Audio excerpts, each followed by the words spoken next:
اعوذ باللہ من الشیطان الرجیم، بسم اللہ الرحمن الرحیم، السلام علیکم ورحمتہ اللہ وبرکاتہ۔ ایک سوال اٹھایا جاتا ہے کہ کیا علماء کرام تحریک آزادی کے مخالف تھے؟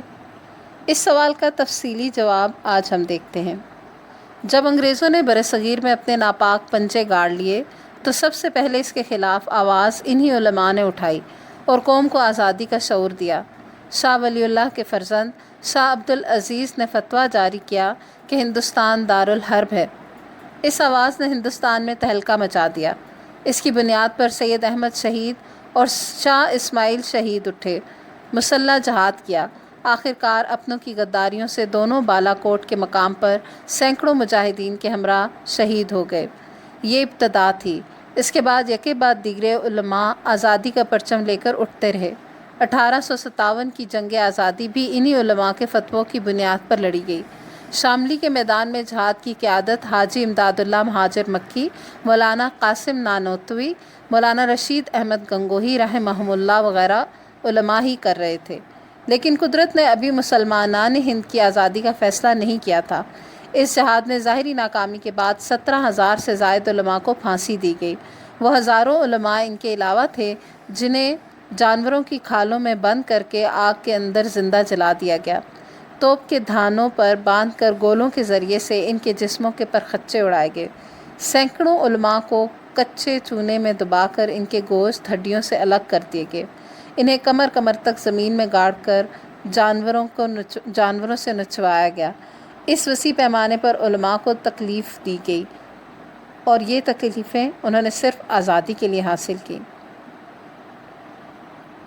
افسوس اس بات پر ہے کہ کل تک جو لوگ جن کے آباء انگریزوں کے گھوڑوں کے سائس رہے، ان کی چاکری کر کے جائیدادیں اور جاگیریں وصول کرتے رہے، آج وہی علماء کے خلاف شور مچانے میں سب سے آگے ہیں کہ یہ لوگ آزادی کے مخالف تھے۔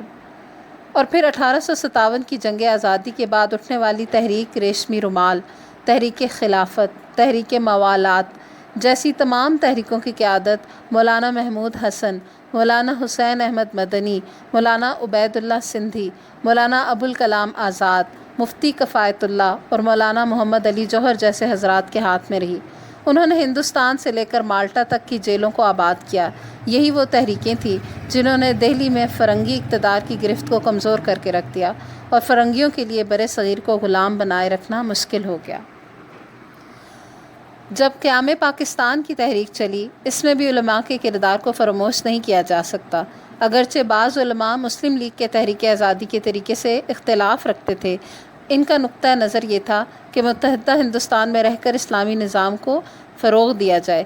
ان کی یہ تجویز بھی اخلاص پر مبنی تھی۔ دوسری طرف مسلم لیگ کے تحریک پاکستان کو عوامی قوت دینے والے بھی علماء ہی تھے۔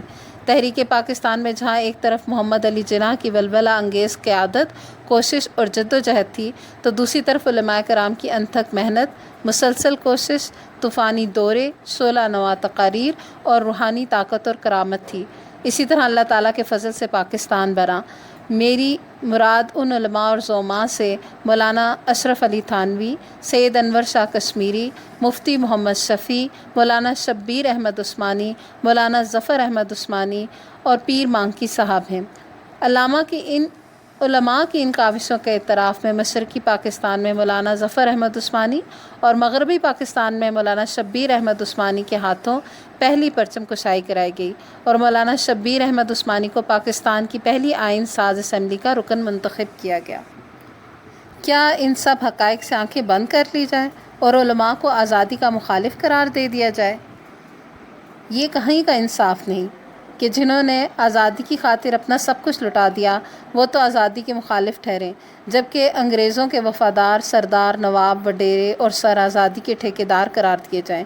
یہ پروپیگنڈا انگریز نے اس لیے کرایا کہ لوگ علماء سے بدظن ہو کر دین سے دور ہو جائیں تاکہ ہم ان سے اپنے مفاد کے مطابق کام لیتے رہیں، لیکن پاکستانی قوم کبھی ان کی چال میں نہیں آئے گی انشاءاللہ۔